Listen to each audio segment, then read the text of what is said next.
Buenas tardes a todos. En primer lugar, del grupo de formación queremos agradecerle a la Universidad Bord y a nuestro docente Andrés Rivas por darnos el espacio y el lugar.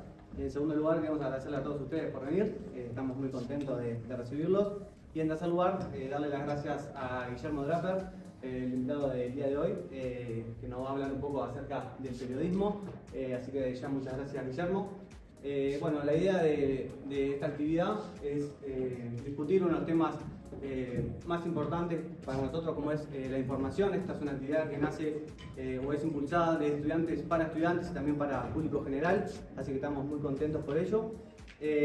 Vamos a hablar de información y también vamos a hablar de los desafíos que giran en torno a la información, como es la sobreinformación, la desinformación, la inteligencia artificial.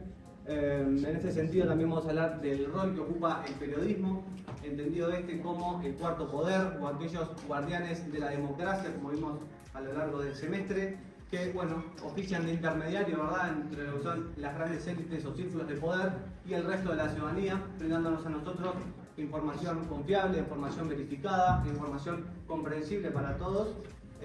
Así que bueno, sin mucho más, la idea es aprovecharlo a Guillermo, que se cuestionen, que reflexionen, que le pregunten todo lo que consideren. Si te parece, Belu, lo presentamos a Guillermo y damos inicio. Bien. Bueno, un poco de tu currículum. Guillermo es editor general del Diario de Búsqueda, es también miembro del Consorcio Internacional de Periodistas de Investigación y es docente de periodismo en la Universidad Católica. Es licenciado en comunicación también por la Universidad Católica y culminó el máster en innovación en periodismo por la Universidad Miguel Hernández de España. También ha tenido muchas menciones y premios nacionales, el Premio Nacional de Periodismo escrito Marcelo Geles de 2017, también diferentes menciones especiales en ediciones 2021, 2023, 2024 y 2025. Así que nada, eso. Gracias, Guillermo, y todo tuyo. Muchas gracias. Gracias por la invitación. Dos cosas previas. Me asustó un poco el título del flyer que pusieron. Así que este es un poco más tímido. Pero vamos entrecruza todo lo que podemos conversar o vayamos a conversar. Yo preparé la presentación y acá es un tema. Claramente no es hecha con inteligencia artificial, se me da cuenta solo por la precariedad. Pero nada, la idea es que ustedes me interrumpan y porque si están ocurriendo mucho, salvo ella que se puede ir antes, el resto se tiene que quedar hasta el final. Nada, cambiamos de tema o lo discutimos. Ya me anoté algunas cosas que planteaba en la presentación sobre el cuarto poder, la intermediación entre las élites y ustedes o nosotros, quienes élites no y quienes intermedias, son cosas para discutir también. Y algunas cosas haré mientras hago la presentación que incorporaré. Obviamente yo llevo más de 20 años periodista, entonces para mí casi que el cruce de cualquier fenómeno está mediado por mi experiencia, o al menos trato de incorporarlo a mi experiencia periodística, por eso el título de inteligencia artificial, porque es como lo que estamos hablando todos o casi todos. Entre los hype, la burbuja y la realidad de una nueva tecnología que obviamente transforma o potencialmente puede transformar muchas de las capas de nuestra actividad. Pero empiezo con algo que, ahora esto es muy, otra vez, pero es una de las cosas que más me define, entonces perdón si a veces hablo con carga periodística demasiado. Desde que estoy en el periodismo, recurrentemente se escucha el periodismo más necesario que nunca. Pasó, si quieren, como tendencia cuando irrumpieron las redes sociales, porque había un mundo antes de las redes sociales y la comunicación no estaba mediada por las redes sociales, que se hablaba que el periodismo es más importante que nunca porque se necesita en este mar de información. En esa época de la irrupción de las redes sociales consideramos que ya estábamos inundados por información y por estímulos. Bueno, en ese mar de información o de desinformación o de voces que se sumaban y se acumulaban y que hacían cualquier diálogo una dificultad, el periodismo como actores relevantes, algunos lo llaman el cuarto poder, yo les quedo como en esa definición, podemos entrar en eso después, iba a revitalizarse como lugar mediador entre los poderes y la opinión pública para tener una discusión. Era el lugar donde uno iba a poder recurrir para saber qué estaba pasando y tener confianza que lo que estaban diciendo era verdad, más allá de lo que escuchaba en las redes sociales, que era la novedad del mundo. Hoy de vuelta estamos escuchando que el periodismo es más importante que nunca porque con la inteligencia artificial, la capacidad que tiene de generar, de producir contenido de manera impresionante con el fin de la verticalidad del que produce es uno y el que recibe es otro, sino que todos somos productores de contenido si queremos, y con las inteligencias artificiales eso se facilitó. Y ahora es más difícil incluso saber qué es real y qué no, porque las herramientas tecnológicas permiten crear contenidos que asemejan a lo real, al menos en una pantalla. Bueno, otra vez, el periodismo es más importante que nunca porque va a ser el lugar donde vamos a encontrar voces que nos digan lo que es real y lo que no, diferenciar. Pero bueno, ese discurso sale mucho de los periodistas. Yo no creo, los periodistas, yo creo que el periodismo tiene un rol social muy importante, que también voy a hablar, y que el periodismo sí es muy importante para la discusión democrática y no sé si es más importante que nunca o es tan importante como siempre lo fue para la democracia y sobre todo las reglas de juego que considerábamos que eran las mejores para el desarrollo de la sociedad.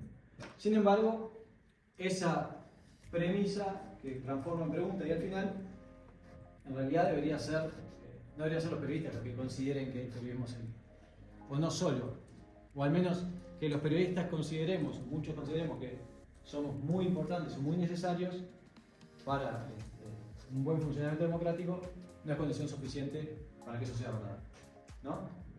Para que eso sea verdad en los hechos.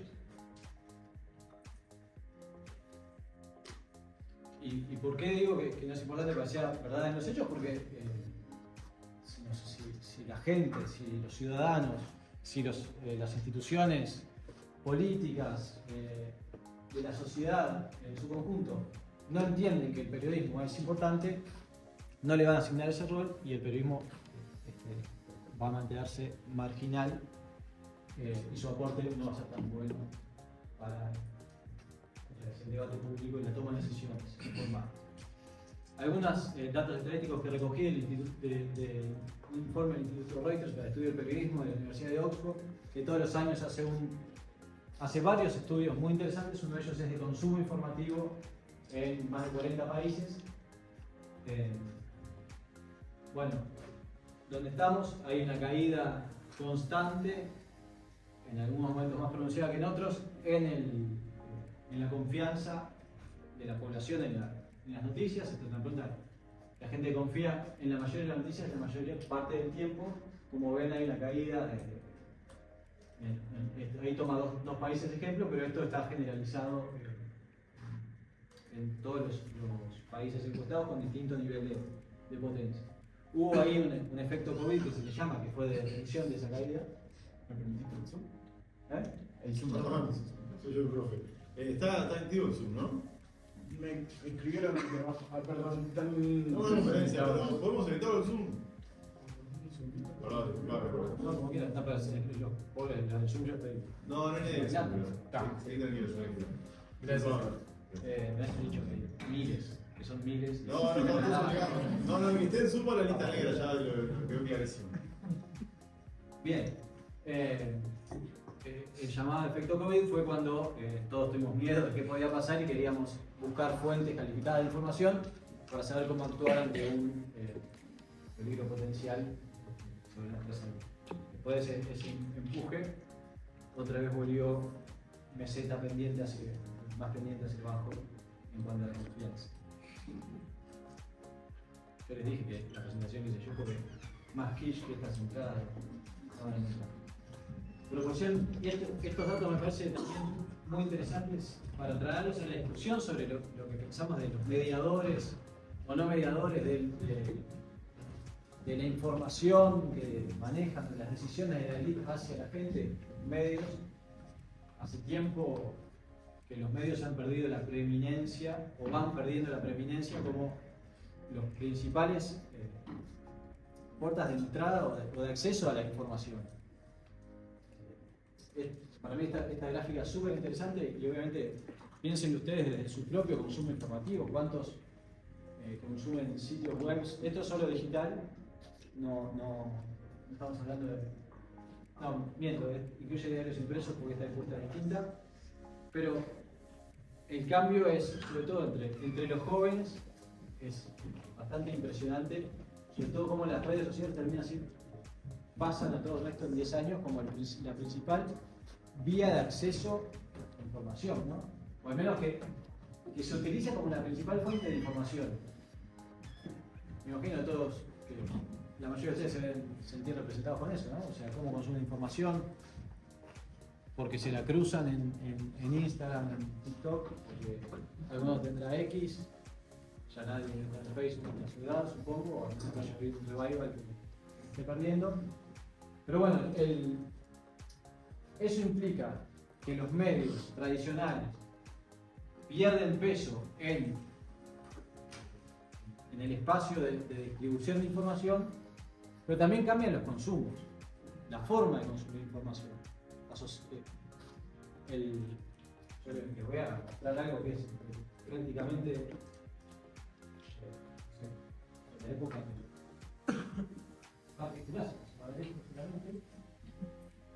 hoy salió esto. Presento un semanario en papel, sale los jueves, que es donde trabajo. Juro que también trabajo en una parte digital, pero en esto también, y a esto le dedicamos mucho tiempo. El consumo informativo de algo así es totalmente, tiene un orden, ¿no? Tiene un orden, se supone que en la tapa está lo más importante, que después uno va pasando las páginas, qué interesante, hay unos poquitos avisos, debería haber más. Titulares, se va eligiendo publicidad distinta, opinión distinta de información, etc. Este tipo de consumo, prácticamente, no voy a decir que era un chiste, porque es un país de viejos, por suerte, todavía. No, y a nivel mundial, obviamente, el consumo informativo está, se ven los datos, el impreso, que no era obviamente el más masivo, baja y baja y baja, a medida también que se van muriendo los lectores. Pero lo que ves, ese tipo de consumo informativo es totalmente distinto al consumo informativo que pueden hacer en Instagram, en TikTok,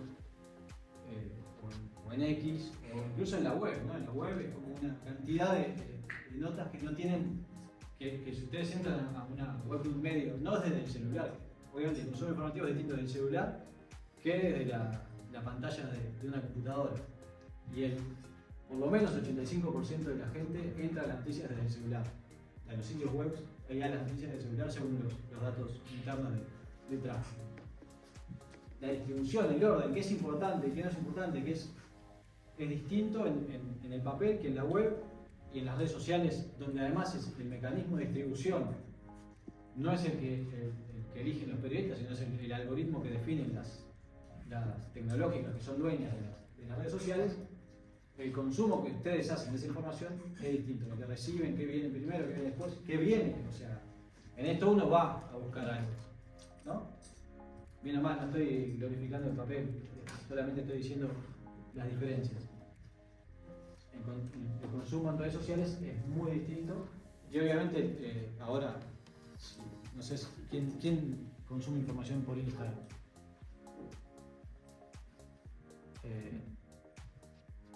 Ya vieron a todos los periodistas del mundo mirando a cámara, explicando una noticia prácticamente, ¿no? O sea, todos, me incluyo, hemos hecho un video explicándole ¿por qué? Porque es lo que funciona.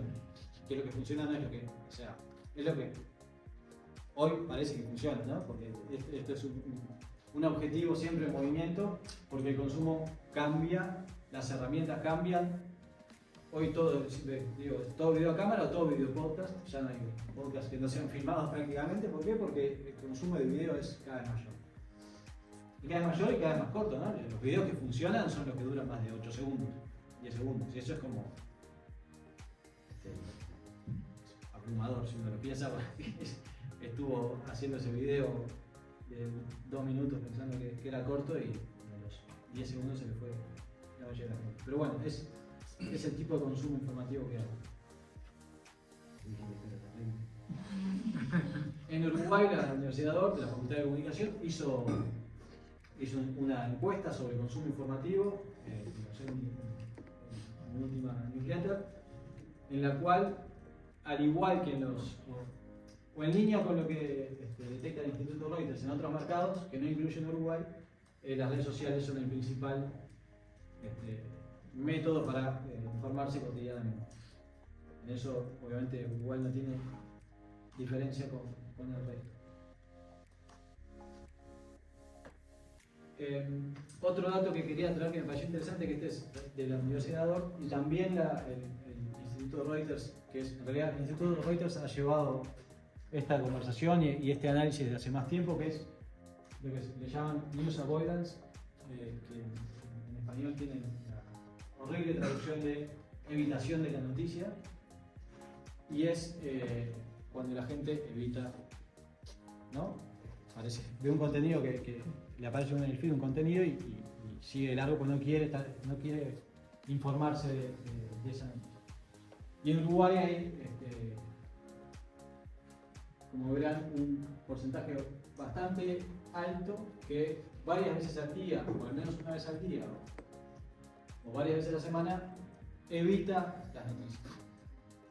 Eso es por factores múltiples, obviamente, que pueden ser desde que las noticias suelen ser negativas y uno también está un poco cansado de estar siempre bombardeado de noticias negativas y a las cuales uno siente que no hay chance de acción, ¿no? O sea, que es todo espantoso, el cambio climático es espantoso, nos vamos a morir todos por el calor y por las olas y por lo que sea.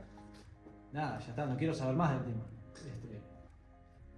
O me dan alguna solución o déjeme tranquilo vivir en la ignorancia, porque la ignorancia genera mucho más felicidad que el conocimiento. Eso, espero que ya lo hayan aprendido, si no aprendieron, sépanlo, que es así, es inevitable. El Instituto Reuters hace un estudio más profundo y cuenta en este análisis cómo también hay la proporción de gente que estaba muy interesada en las noticias ha ido bajando sostenidamente otra vez.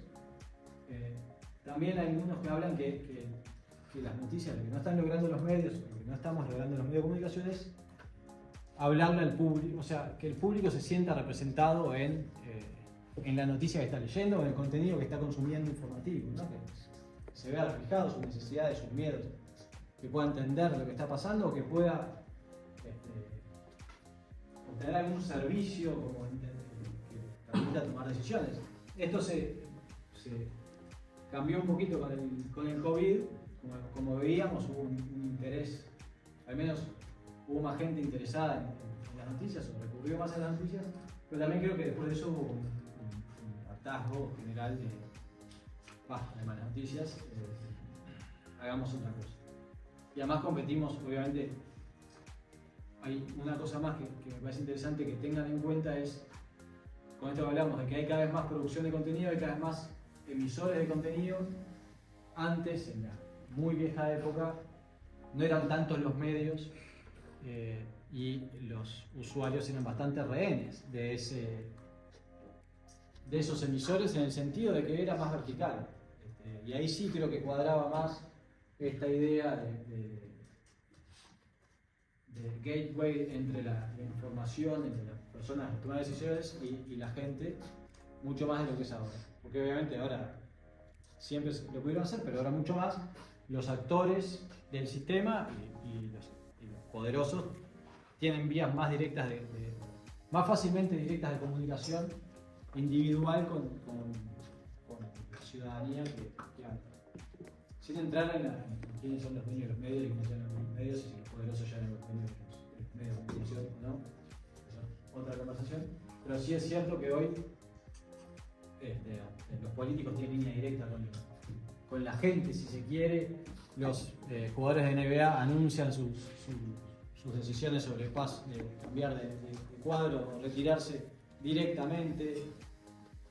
Por citar algunos ejemplos que antes eran imposibles porque siempre para tener una comunicación masiva tenías que depender de un medio masivo.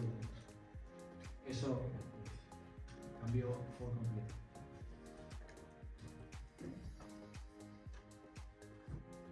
Bueno, esos datos contextuales me parecen interesantes también para que ustedes piensen en esto. Primero, en lo que es sí o no cuarto poder. Yo no creo creo que decir que los medios son cuarto poder es como algo un poquito sucio, ¿no? Cuarto poder, hay tres poderes institucionales y después hay un cuarto poder que tiene una capacidad de incidencia gigantesca, etc. Yo lo tomo más el periodismo como un contrapoder, debería ser. Bien ejercido, ¿no? Siempre hay yo no voy a hacer una defensa cerrada de todos los periodistas, sí hago una defensa bastante cerrada del oficio cuando llega adelante con ética y profesionalismo. Entonces sí creo que tiene que ser un antipoder o un contrapoder. Y obviamente eso era mucho más posible antes que ahora. Pero bueno, aquí con esta pregunta de algo se movió, vuelvo al principio que les decía, bueno, el periodismo es más importante que nunca porque para buscar dónde está lo más cerca de los hechos posible y poder entender lo que está pasando y poder tener una discusión con hechos compartidos sobre la mesa, porque todos decimos que esto sucedió, esto es real, esto está pasando, porque me enteré en tal lado y estamos todos de acuerdo que esto es así.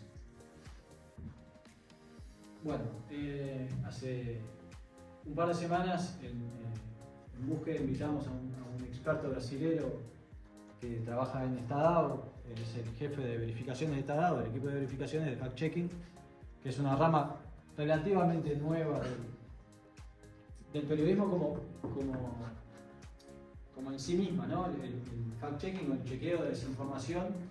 Un periodista, naturalmente, como parte de su oficio, es chequear que la información sea verdadera o falsa para después producir un contenido. Ahora los medios cada vez más, y hay medios propios que se dedican solo a eso, se dedican a chequear información. Estaba hablado. Se dedican a emitir contenidos donde te dicen esto es verdad, esto no, no te comas la pastilla, esto es falso. Ya desde hace un tiempo, cuando hablamos de las redes sociales, ya con ese impulso así. Bueno, invitamos a este periodista brasilero, que es muy bueno, periodista de investigación, etc. Y él decía, bueno, durante muchos años temimos que hubiese una ola de inteligencia artificial con desinformación que nos complicara la vida a todos a la hora de hacer chequeos, a la hora de tener una discusión pública, tranquila y limpia en términos electorales. Y el temor que tienen es que finalmente llegó. No llegó en los años anteriores, llegó ahora sí que está teniendo un proceso electoral. Y él puso un ejemplo, no sé si lo conocen, que es Doña María. No IBGE, demitiram quem protege a verdade para fabricar número falso. Querem ganhar no grito que não ganham na gestão. Estão quebrando o termômetro do Brasil para a gente não ver que o país está com febre alta. Sem o IBGE sério, o povo fica no escuro total. Rebeca Palles e Ana Lúcia de Lima não são nomes como... Doña María, que no le entendí casi nada de lo que dijo, soy muy malo en portugués, es un perfil de YouTube que se distribuye sobre todo en shorts y en videos de YouTube, que tiene más interacciones, o al menos hasta hace un tiempo tenía más interacciones que casi todos los políticos de Brasil, salvo Bolsonaro y Lula. En los videos de Bolsonaro y de Lula, la cuenta de esta persona era la tercera con más interacciones en la arena política de todo Brasil en medio del proceso electoral. O sea, una estrella, ¿no? Bueno, el colega de Brasil nos dijo que la chequeaba posible desinformación en su discurso, y un día BBC informó que en realidad era un producto, un obra, que en realidad el que estaba detrás era un chofer de Uber, que el chofer de Uber aseguraba que no tenía contactos con dirigentes políticos, sino que lo hacía para tener algún ingreso mayor. Y bueno, nada, el colega de Brasil lo trajo como ejemplo en la charla esa, y a mí me parece súper interesante porque el tipo le chequeaba el discurso, pero sin ocurrírsele que en realidad el producto general era un producto de desinformación y un producto de desinformación. Era era real. Y bueno, ahí empezó, era real, no era real, qué es real, ¿no? Y que no es real, ya podemos tener una discusión mucho más acabada, o más profunda e inacabada seguramente, sobre a qué le llamamos real o no en este campo.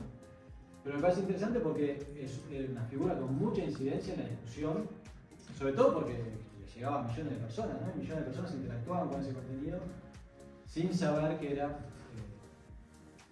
en realidad, un taxista. Un Uber, perdón, un chofer de Uber que estaba generando esto. Según la investigación del BBC, quizás hay algo más atrás en lo que no pudo llegar la BBC que detrás del conductor de Uber, como una mamushka, había un partido político o había un delivery de Globo, y así vamos acá. Pero bueno, ¿qué hizo? Eu vou falar logo, porque isso já está escancarado. Eu, Dona Maria, sou uma personagem feita com inteligência artificial e nunca escondi isso. Agora me diga, qual é o problema nisso? Eu existo para dar voz a quem nunca teve espaço. Milhares de brasileiros que vivem sendo ignorados. Enquanto tem gente usando inteligência artificial para enganar o povo, eu uso para alertar, informar e falar o que muitos têm medo de dizer. Eu poderia ficar aqui até amanhã falando tanto de proposta que o dono dessa página já recebeu para ganhar dinheiro em cima dos seguidores. Acá me saco el sombrero con el chofer de Uber, que te da vuelta la maquinita, ¿no? O sea, es importante que yo sea un avatar, o es importante que yo esté comunicando, denunciando ciertas cosas. Yo creo que las dos cosas son importantes y que para un debate justo y transparente y que genere una discusión sana, yo necesito saber realmente quién está detrás de ese avatar, sobre todo porque tenía una línea política clara, ¿no? Entonces, yo sí creo que era valioso, pero el truco de decir, yo lo que hablo es lo que necesita el pueblo, lo que demanda el pueblo, y no importa si soy inteligencia artificial o no, es efectivo también, ¿no? Digo, con honestidad llevaría otra discusión de qué le podemos asignar realidad o no en este tipo de discursos y de discusiones. Pero no quiero entrar en eso, si quieren entrar. Sí. La inteligencia artificial, otra vez volviendo a la mirada del periodista y usando la encuesta de la ORT.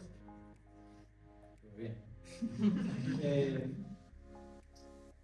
No está trayendo todavía a los medios o a las noticias, no está ayudando a la discusión sobre si las noticias si hay que confiar en las noticias o no.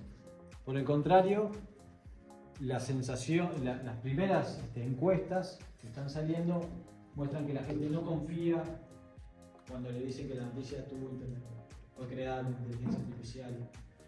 Eso, obviamente, estamos en etapas iniciales, si se quiere, por más que sentimos que la inteligencia artificial lleva 1000 años en la vuelta y ya nos sopapeó a todos. Es cierto que a nivel de incorporación y de uso estamos en etapas muy primarias, con lo cual estas encuestas hay que tomarlas con pinzas. Y también, sobre todo, cuando yo veo encuestas de consumo informativo, a veces me pregunto cuál es el modelo ideal de persona que buscan esas encuestas, cuando en realidad nosotros, nada, cuánta gente chequea lo que dice un posteo antes de compartirlo, ¿no? Y tengo que exigirle yo como periodista a la gente que vaya a 3 medios independientes entre sí para chequear el dato que leyó antes de compartirlo. Ojalá lo hiciera, ojalá, o al menos en vez de compartirlo, no lo compartiera, se quedará con la duda de si es real o no, pero pedirle a la gente que no creo que la desconfianza al final en el uso de la inteligencia artificial sea impedimento para que la gente aún así consuma esa información. Lo cual es un poco descorazonador para mí, pero es lo que siento, porque la gente tiene otras cosas más importantes que hacer muchas veces. Yo, como periodista, para mí lo más importante es informarme, estar informado, conseguir información, porque es mi deformación y de oficio y es lo que me gusta. Pero entiendo que la mayoría de la gente, nada, quiere que le des masticado y si lo que le llega masticado no necesariamente es tan real, bueno, está. X. El problema es cuando esa desinformación es sobre temas electorales que tienen un impacto real después en la toma de decisiones, cuando esa desinformación impacta en la baja, en la vacunación a nivel general y en sectores de la población que son más vulnerables a las enfermedades que tratamos de evitar con esas vacunas. Bueno, hay un impacto real, yo no estoy diciendo que no, solo estoy diciendo que la gente quiere que la dejen un poquito tranquila sin no estar todo el tiempo tan serio. Y contra eso hay que lidiar, buscar mecanismos como periodistas y como instituciones en general para que se tomen en serio al menos las cosas que consideramos que necesitamos que se hagan para la vida en convivencia, que incluye otra vez el tema de la vacuna. Un disclaimer más, yo no soy anti-tecnología, porque cuando empieza a hablar de inteligencia artificial, al parecer terminas en dos campos automáticamente. Sos de lo que está totalmente abrazado a la ola, al hype de la inteligencia artificial, o si empezás a decir, bueno, pero hay que tener cuidado, hay que regular, quizás, no sé qué, sos un ludita o un tecnófobo que lo único que quiere es detener el avance de lo inevitable, que es la adopción de la tecnología, de la inteligencia artificial y que nos va a pasar a todos. Sobre eso, tres cosas. Primero, Carlitos y Lola son dos productos de dos agentes que hicimos en búsqueda para trabajar para ayudar a los periodistas a hacer algunos productos. Lola es para las newsletters y Carlitos es para visualizaciones, los nombres X. Y el tercer disclaimer me lo olvidé, pero ya me lo voy a acordar. Pero solo quería decirles eso. Yo entiendo que como periodistas como periodistas, más allá, pero como periodistas que es lo que me corresponde, hay que tomar lo mejor de las herramientas como copilotos, al menos por ahora como copilotos de nuestro trabajo, y también sacarle un poco, o al menos eso es algo que lidio personalmente, sacarle un poco la inevitabilidad de las cosas. O sea, la inteligencia artificial sí es una revolución que va a afectar y va a cambiar muchísimas cosas, todavía no sabemos cómo ni cuántas, ya estamos viendo cosas, pero hay inevitabilidad en cuanto a que me va a pasar por arriba, ¿no? O sea, es algo, es un tsunami que va a pasar por arriba, y si es un tsunami que va a pasar por arriba y lo asumo como tal, ¿qué puedo hacer? O me quedo quieto y que me pase por arriba la ola, porque total es un tsunami, yo soy una persona, me va a destruir, o salgo corriendo a ver si llego a una parte empinada, no sé qué, y nunca voy a llegar porque es un tsunami y me va a agarrar. Bueno, yo creo que hay que evitar esa sensación de inevitabilidad desde el punto de vista catastrófico, como también pienso que hay que no ser inocentes en cuanto a su impacto y en cuanto a quienes hoy se beneficiarían o se benefician de cierta burbuja o cierta ola del uso y adopción de inteligencia artificial sin pensar ni siquiera ni discutir ni darle la chance a si esto se tiene que regular, si hay ganadores y perdedores y cómo lo incorporamos. Esas son cosas en las que pienso, en las que no tengo solución, y como periodista las miro un poco de costado, pero me parece que son buenas para también discutir públicamente. Bueno, desde mi lugar, lo único que podemos hacer, más de preguntas, es hacer mejor periodismo utilizando las herramientas. Esto se movía, por eso así quieto queda feo. Utilizando las herramientas lo mejor posible, una mirada ética, sabiendo otra vez que el periodismo bien ejercido es un aporte a la sociedad, y voy a insistir sobre esto. No creo que seamos el cuarto poder, sí un contrapoder, tenemos que controlar a los poderosos, a los poderes reales y los poderes fácticos. Con honestidad tenemos que ser un espejo para la sociedad, que la sociedad se refleje en él con lo bueno y lo malo, y con lo bueno y lo malo implica que las cosas que están malas se vean, queden expuestas, y otras instituciones y la sociedad en general puedan tener herramientas para identificarlas y tratar de cambiarlas si así lo consideran.